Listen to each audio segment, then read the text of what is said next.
గుర్తు చేస్తూ ఉన్న విషయం ఏంటి అని అంటే, రాజుల గ్రంథంలో ఒక విషయాన్ని మనం జ్ఞాపకం చేసుకుంటే కనుక 20వ వచనము 5వ అధ్యాయము 2వ రాజుల గ్రంథము 20వ వచనము మనం చూస్తే, అంతటా దైవజనుడైన ఎలీషాకు సేవకుడకు ఏమని పిలువబడిందండి?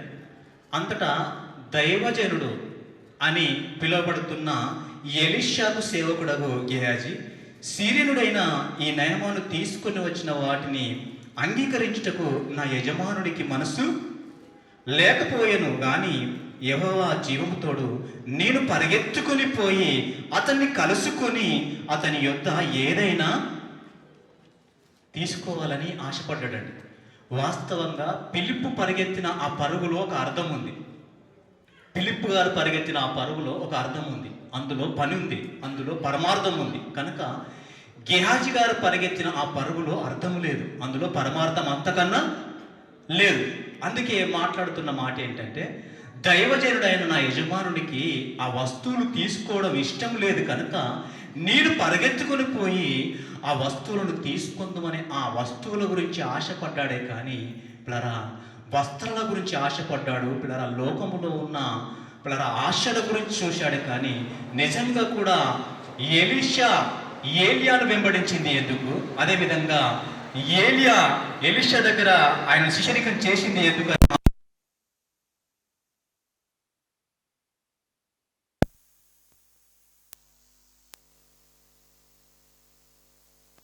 హలో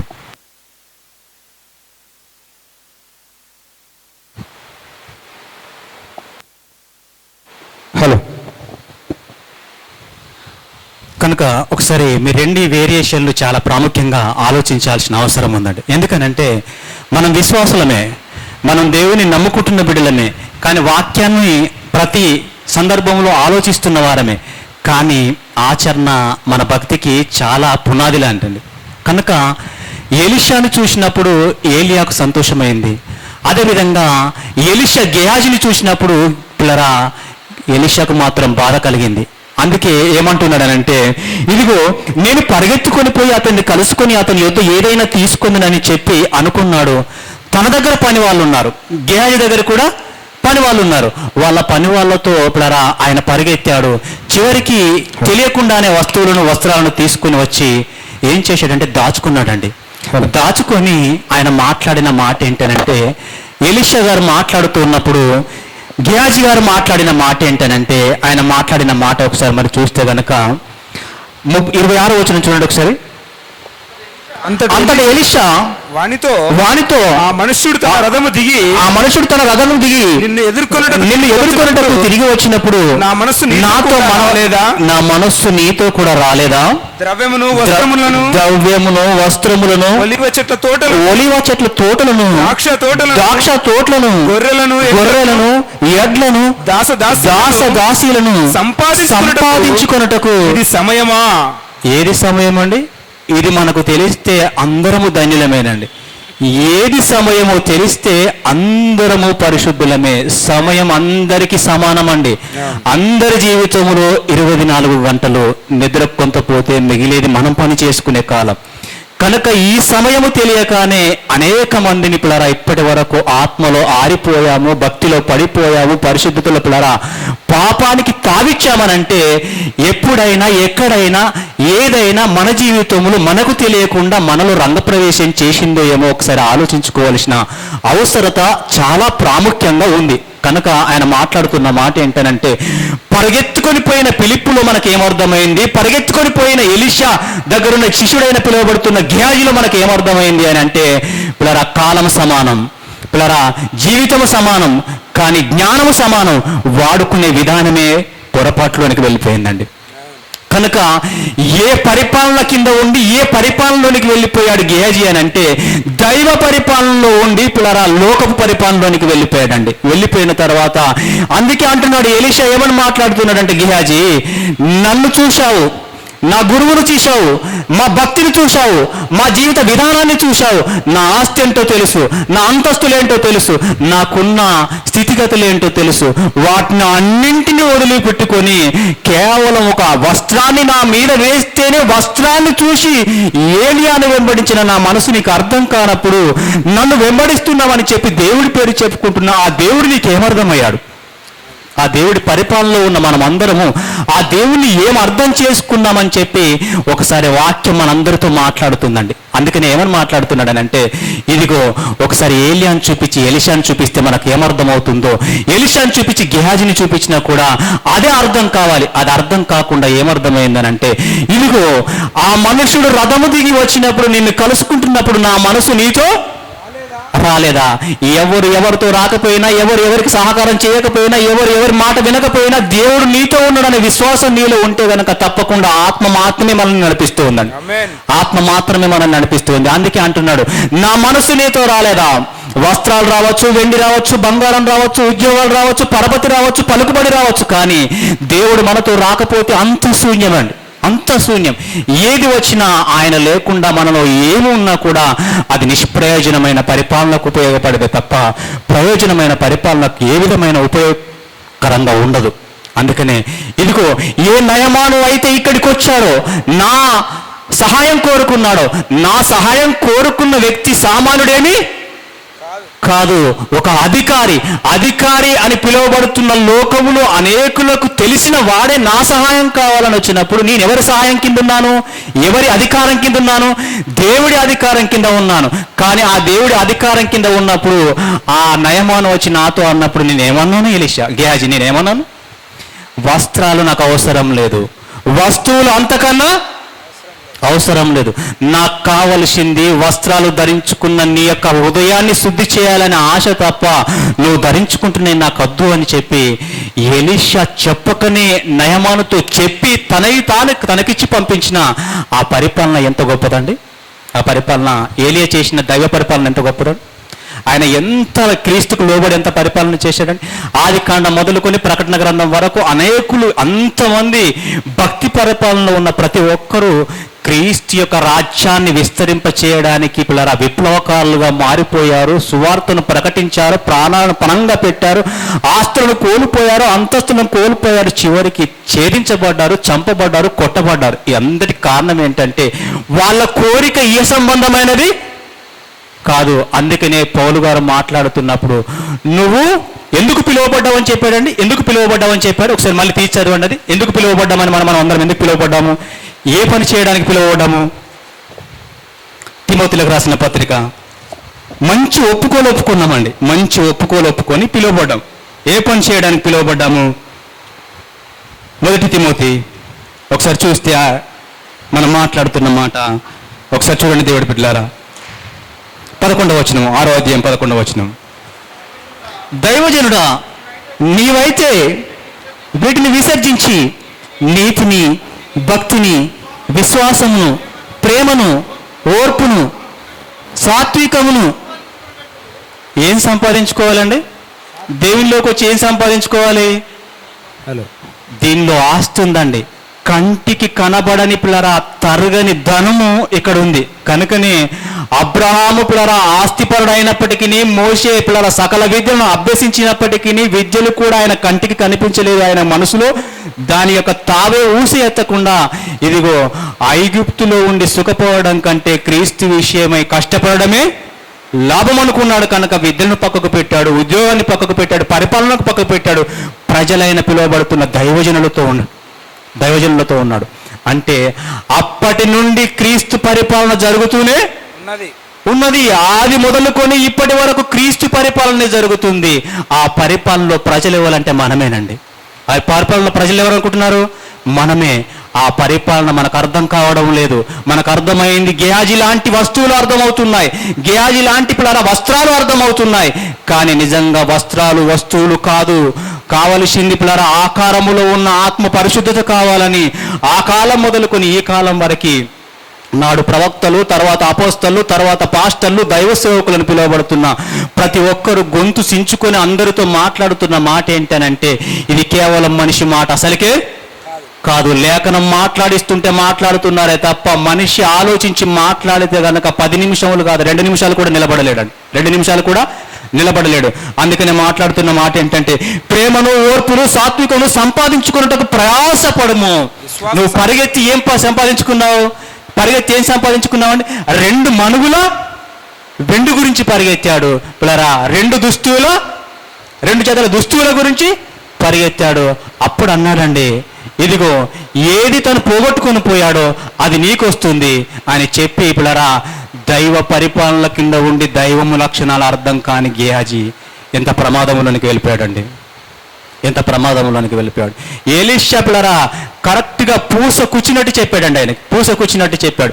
ఇది సమయం కాదు, ఇది సమయం అస్సలకే లేదు, ఇది సమయం కాదు అంటున్నాడు. అని అంటే ఇదేదో వేరే సమయంలోనికి మనం వెళ్ళాల్సిన అవసరం ఉంది. అక్కడ అన్నాడు ఇది సమయమా అని అంటున్నాడు. అని అంటే మామూలుగా పిల్లరా ప్రమాదం ఉన్నప్పుడు టిఫిన్ చేద్దాం అనుకుంటామండి. మనం యాక్సిడెంట్ అయింది టిఫిన్ చేసి పోదాం అనుకుంటామండి హాస్పిటల్కి. ఎందుకు అనుకోము? సమయం కాదు, అది సమయం కాదు కనుక టిఫిన్ చేయడానికి అది అనుకూలమైన అవకాశం లేదు. ఫస్ట్ నీకు కావాల్సింది వైద్యం, కావాల్సింది ఆరోగ్యం, కావాల్సింది బాగుపడడం. నువ్వు బాగుపడాలని అంటే సమయం సద్వినియోగం చేసుకోవాలి. కానీ లోకానుసారమైన ఆలోచన గేహాజీలోకి వచ్చిందండి. అందుకనే ఇప్పుడు ఒక్కసారి మీరు ఇది మనసులో ఉంచుకొని దేవుడి బిడ్డలారా ముగింపులోకి వెళ్ళిపోదాం. ఫిలిప్పు గారు మాట్లాడిన మాట చూడండి ఒకసారి. అపోస్తల కార్యంలో ఫిలిప్పు గారు మాట్లాడిన మాట చూడండి. అపోస్తల కార్యంలో ఆయన పరిగెత్తుకొని పోయి ఆత్మ ఫిలిప్పుతో మాట్లాడుతున్నప్పుడు ఆయన ఏం చేశాడు? యెషయా గ్రంథము చదువుచుండగా విని, ప్రవక్త అయిన యెషయా గ్రంథము చదువుచుండగా విని, నీవు చదువుచున్నది గ్రహించుచున్నావా? నీవు చదువుచున్నది గ్రహించుచున్నావా? ఎందుకు శ్రమపడాలి ఈరోజు? గ్రహింపులోనికి ఒక వ్యక్తిని తీసుకురావడానికి మాత్రమే ఈ సభ అవసరమై ఉన్నది. గ్రహింపు లేకుండా నేను భక్తి చేస్తున్నాను, గ్రహింపు లేకుండా నేను పరిశుద్ధతలో ఉన్నాను, వాక్యము లేకుండా నేను నిజంగానే క్రీస్తులో ఉన్నాను అనుకోవడం చాలా ప్రమాదకరమైంది. కనుక గ్రహింపు మీకు కావాలని గ్రహింపు గురించిన కార్యక్రమమే ఈ సభ అండి. కనుక ఈ సభ ఉద్దేశం ఏంటనంటే క్రీస్తు పరిపాలన మీకు అర్థం కావాలి. ఆయన ఏం చేస్తూ ఉన్నాడు, ఏం చేశాడు, ఏం చేసి వెళ్ళిపోయాడు, ఏం చేయడానికి మళ్ళీ వస్తున్నాడని విషయం మనకు అర్థం కాకపోతే పిల్లరా కుష్టి మనకు వస్తుందండి. కుష్టి మనకు వస్తుంది. మనం పరిశుద్ధంగానే కనబడతాం కానీ ఆల్రెడీ జబ్బు వచ్చేసింది. మనం పరిశుద్ధంగానే ఉన్నాం అనుకుంటాం కానీ ఆల్రెడీ బలహీనలం అయిపోయాం. నేను వాక్యంలోనే ఉన్నాను అనుకుంటాం కానీ ఎప్పుడు మనం దయ్యం వాడుకుంటూనే ఉంటుంది. అందుకనే మాట్లాడుతున్న మాట ఒకసారి మీరు కనుక చూస్తే 29 చూడండి. ఒకసారి 29 చూడండి. అప్పుడు ఆత్మ ఫిలిప్పుతో నీవు రథము దగ్గరికి పోయి దాన్ని కలుసుకొనుము. గేహాజీ ఏం కలుసుకున్నాడండి? రథం దగ్గరికి ఎవరిని కలుసుకున్నాడు? నయమాను కలుసుకున్నాడు. నయమాను కలుసుకొని గేహాజీ ఏం తెచ్చుకున్నాడు? వస్తువులు వెండి తెచ్చుకున్నాడు. కానీ ఫిలిప్ ఏమిచ్చాడు? తిరిగి ఇవ్వడానికి వచ్చిన క్రైస్తవుని ఈ రోజు పిల్లరా తీసుకోవడానికి చూపిస్తున్న లోకం ఎంత వైరాగ్యంగా ఉందండి. క్రైస్తవుడు ఇచ్చేవాడే తప్ప తీసుకునేవాడు కాదు నాయన.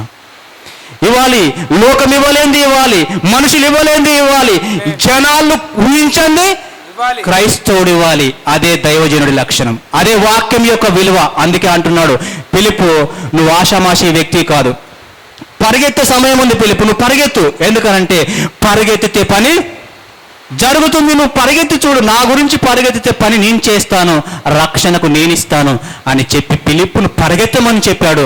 నిజంగా కూడా ఎలీషాను పరిగెత్తమన్నాడు అండి గేహాజీ? ఎత్తమన్నాడు అండి? ఎక్కడనైతే దేవుడు చెప్పలేదో అక్కడ ఎలీషా దగ్గర గేహాజీ పని చేశాడు. ఎక్కడనైతే దేవుడు చెప్పాడో అక్కడ ఫిలిప్పు పని చేశాడు. ఏ కార్యం ఉత్తమమైనదండి? ఏ కార్యం ఉత్తమమైనది? అందుకని అంటున్నాడు, ఏమని మాట్లాడుతున్నాడంటే అప్పుడు ఆత్మ ఫిలిప్పుతో నీవు రథము దగ్గరకు పోయి దాన్ని కలుసుకొనమని చెప్పాను. ఫిలిప్పు దగ్గరికి ఏం చేశాడండి? పరిగెత్తుకొని పోయి ఏం చేయాలండి? పరిగెత్తాలి, సమయం లేదు. పరిగెత్తాలి, సమయం లేదు. పరిగెత్తాలి, సమయం లేదు. సమయం అస్సలకే లేదు. ప్రమాదము, ప్రాణం పోతుంది, నష్టం జరుగుతుంది, అగ్నికి ఆవుచి కాబోతున్నాయి ఆత్మలన్నీ. పరిగెత్తక తప్పదు, పరిగెత్తు. నీకు శక్తి లేకపోయినా పరిగెత్తు, నడవడానికి వీలు లేకపోయినా పరిగెత్తు, కొట్టడానికి మంది నీ ముందున్న పరిగెత్తు. పోతే ప్రాణం పోతుంది. ప్రభు సేవలో అమరమవుతాం కదండి, అమరమవుతాం కదా. అందుకే పరిగెత్తాడండి ఫిలిప్పు. పరిగెత్తి చెబుతూ ఉన్నప్పుడు అన్నాడండి, నువ్వు గ్రహిస్తున్నావా? అధికారిగా ఉంటున్నా నువ్వు గ్రహిస్తున్నావా? ఏంటయ్యా ఎవడైనా నాకు దారి చూపుండా ఎలా గ్రహించేది నేను అని చెప్పినప్పుడు పరిగెత్తిన వాడిని ఎక్కడికి తీసుకున్నాడండి? కాలినడకతో ప్రారంభించిన ఫిలిప్పు యొక్క పరుగును ఎక్కడికి? రథము ఎక్కి కూర్చుండుమనే అంత విలువైన సేవ అండి ఇది. నువ్వు రథం ఎక్కి కూర్చుండు ఫిలిప్పు, నువ్వు పరిగెత్తకూడదు, ఇక నువ్వు పరిగెత్తాల్సిన అవసరం నీకు లేదు. నీ పరిపాలనలో ఉన్న మాటలు అద్భుతమైనవి, నువ్వు మాట్లాడితే ప్రతి మాట అమోఘంగా ఉంది. నీ గురించి చెప్పడం లేదు కదా నువ్వు ఫిలిప్పు, నీ గురించి చెప్పడం లేదు. సర్వేశ్వరుడు, లోకరక్షకుడు, క్రీస్తు అని పిలువబడుతున్న ఆయన పరిపాలన గురించి చెప్తున్నప్పుడు ఈయన పరిపాలన గురించి చెప్పేవాళ్ళు ఈ లోకంలో ఎవరు లేరు. కనుక నువ్వు చెప్పడానికి వచ్చావు, నాకు కావాల్సింది నీ పరుగు కాదు, రథము దగ్గర నాతో పాటు కూర్చుండమని ఆయనను ఎలా పిలుచుకున్నాడు చూడండి ఒకసారి. ఎలా పిలుచుకున్నాడు చూడండి.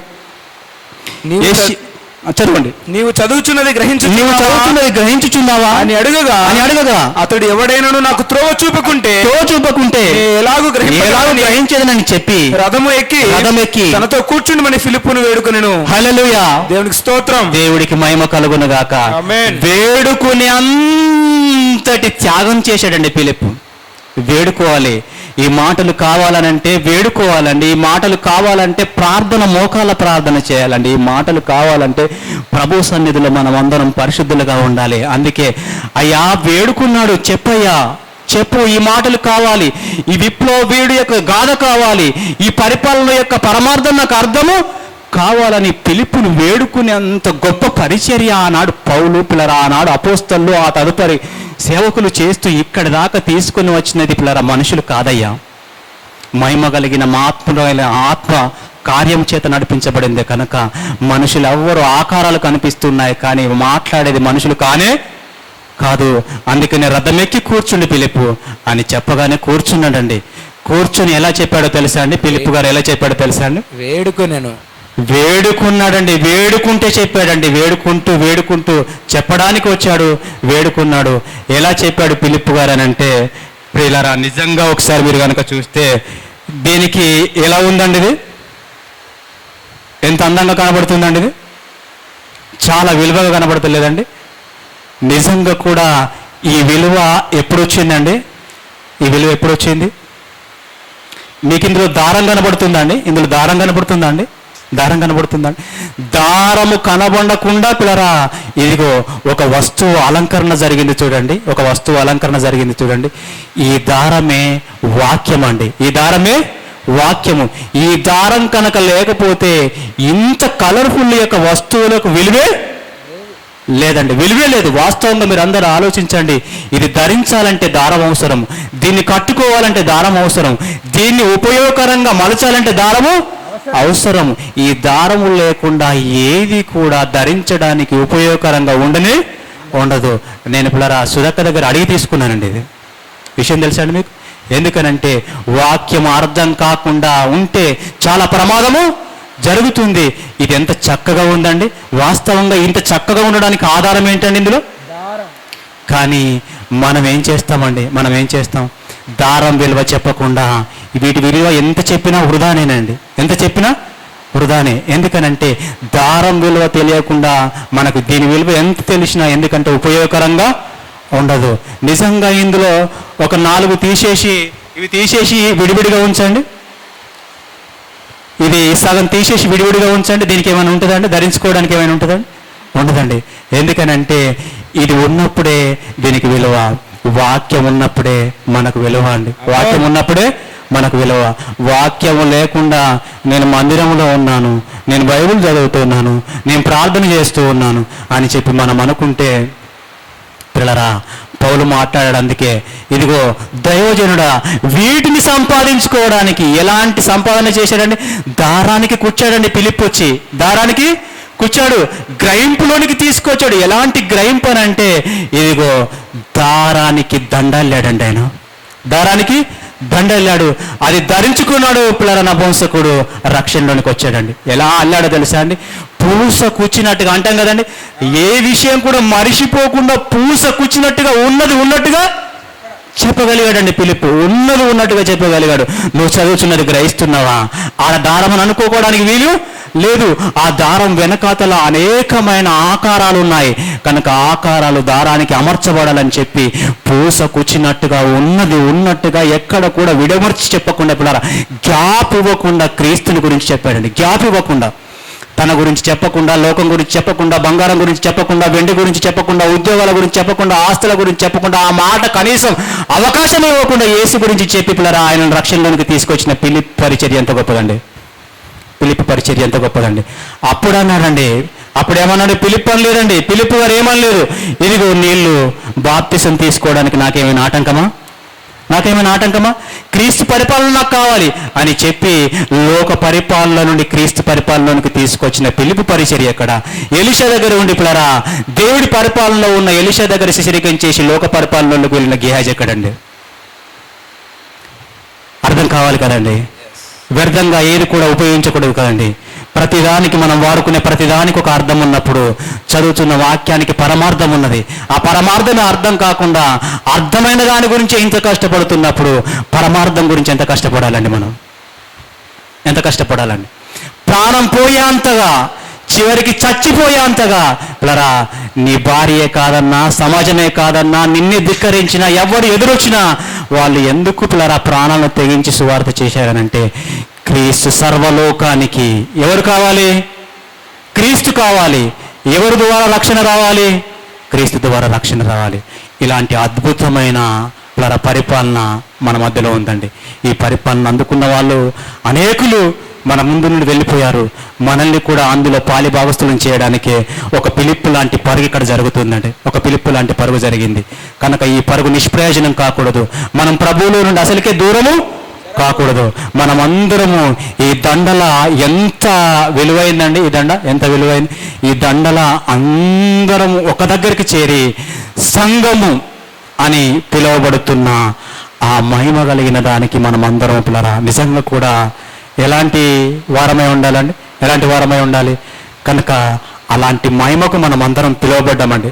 అందుకనే అంటాడండి, ఏమని పిలుస్తాడంటే ఇదిగో హగ్గైలా అంటాడు, మీరు తీయనవసరం లేదు. ఇదిగో మొదటి పూర్వ మందిరం ఉండేది, ఆ మందిరం యొక్క మహిమ కన్నా ఇప్పుడు కట్టబడుతున్న మందిరం యొక్క మహిమ చాలా విలువైంది అని చెప్పి మాట్లాడుతూ ఉంటాడు. ఆ మందిరమే పిల్లరా ఇదిగో నేటి సమాజంలో పిలువబడుతున్న అమూల్యమైన సంఘం అండి. అమూల్యమైన సంఘం. ఈ సంఘ పరిపాలన ద్వారా ఇదిగో సర్వలోకానికి సువార్త ప్రకటించబడుతుంది. ఒక మాట రిపీట్ చేసుకొని ముగించుకుందామండి. నా సమయం ఏమిటండి? ఒక మాట రిపీట్ చేసుకొని ముగించుకుందాం. ఒకసారి చూడండి, తిమోతిలకు రాసిన రెండవ పత్రిక పిల్లరా 4వ అధ్యాయము 5వ వచనం. అయితే నీవు అన్ని విషయములలో మితముగా ఉండుము. మితం, అన్ని విషయంలో మితముగా ఉండుము. శ్రమపడుము. సువార్తికుని పని చేయము. నీ పరిచర్యను సంపూర్ణముగా జరిగించుము. నేనిప్పుడే ప్రాణార్పణముగా పోయబడుచున్నాను. నేను వెడలిపో కాలము సమీపమై ఉన్నది. ఇక లేదు, కాలం లేదు, సమయము లేదు. పిలుపు పరిగెత్తమన్నాడు. ఇదిగో సమయం ఉండగానే గిహాజీ పరిగెత్తాడు, కానీ అక్కడ ప్రయోజనం ఏమీ లేదు. పిలుపు పరుగులో ప్రయోజనం ఉంది, పౌలు పరుగులో ప్రయోజనం ఉంది. నేటి దైవజనులు పిలువబడుతున్న ఈ పరుగు పందెంలో విశ్వాసులుగా ఉంటున్న మనలో కూడా ప్రయోజనం ఉండాలి. అందుకే అంటున్నాడు పౌలు గారు మాట్లాడుతూ ఉన్నాడు, అయితే ఇదిగో అన్ని విషయములలో మితముగా ఉండము, శ్రమపడము, సువార్తికుని పని చేయము. నేను పరిచర్య సంపూర్ణముగా జరిగించుము. నేను ప్రాణార్పణముగా పోయబడుచున్నాను. నేను వెడలిపో కాలము సమీపమై ఉన్నది. ఈ సమీపానికి ముందు మనం సంపాదించుకోవాల్సింది మన కంటికి కనబడాలండి, మన మనోనేత్రాలకు కనిపించాలి. నమ్మకమైన నమ్మకం మనందరికీ రావాలి. అందుకే అన్నాడు, చూడండి ఒకసారి, మంచి పోరాటం పోరాడి తిని నా పరుగు కడముట్టించి తిని విశ్వాసము కాపాడుకుంటుని. ఎంత కష్టమైన మంచిది, కానీ మా అమ్మ సంపాదించిన భూమి అడుగు కూడా అమ్మలేదు. ఇది కాదు. ఎంత కష్టమైన మంచిదే కానీ మా నాన్న సంపాదించిన భూమిలో కనీసం ఇదిగో గజం కూడా అమ్మలేదు. ఇది కాదు. నీ నాన్న సంపాదించింది ఇక్కడ లేదు. నీ నాన్న సంపాదించింది నీ హృదయములో ఉన్నది. దాన్ని ఖర్చు పెట్టడానికి నీకు 24 గంటలు ఉన్నాయి. దాన్ని ఖర్చు పెట్టడానికి నీకు 24 గంటలు ఉన్నది.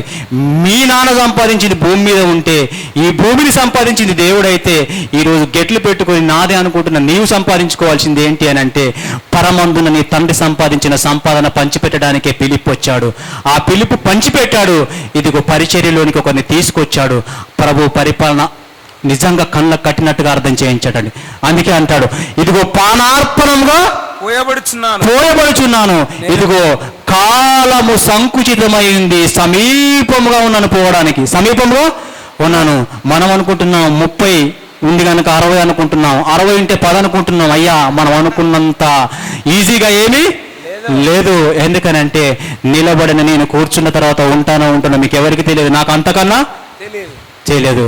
కనుక ఆశపడక, ఈ లోకం గురించి ఏమీ లేదు ఈ లోకంలో. ఇదిగో ఆశపడు, ఆస్తి మన పరమందున్న తండ్రి దగ్గర ఉంది. అందుకే పిలుపు పరిగెత్తి సంపాదించాడు, ప్రభు పరిచర్యను కడముట్టించాడు. పౌలు పరిగెత్తి సంపాదించాడు, ప్రభు పరిచర్యను కడముట్టించాడు. క్రీస్తు పరిపాలన వారి ద్వారా లోకానికి వచ్చింది. వారి ద్వారానే మనం అందరం బ్రతుకున్నాం. ఆ పరిశుద్ధాత్మ క్రియలు మన అందరిలో పరిశుద్ధంగా నిర్వర్తించబడాలనంటే ఇక జరగబోయే కార్యక్రమం ద్వారా మీ ఆత్మీయ దీవెనలు అనేకం పొందుకొని మీ విశ్వాసంలో బలపడాలని కోరుకుంటూ ముగించుకుంటున్నాను.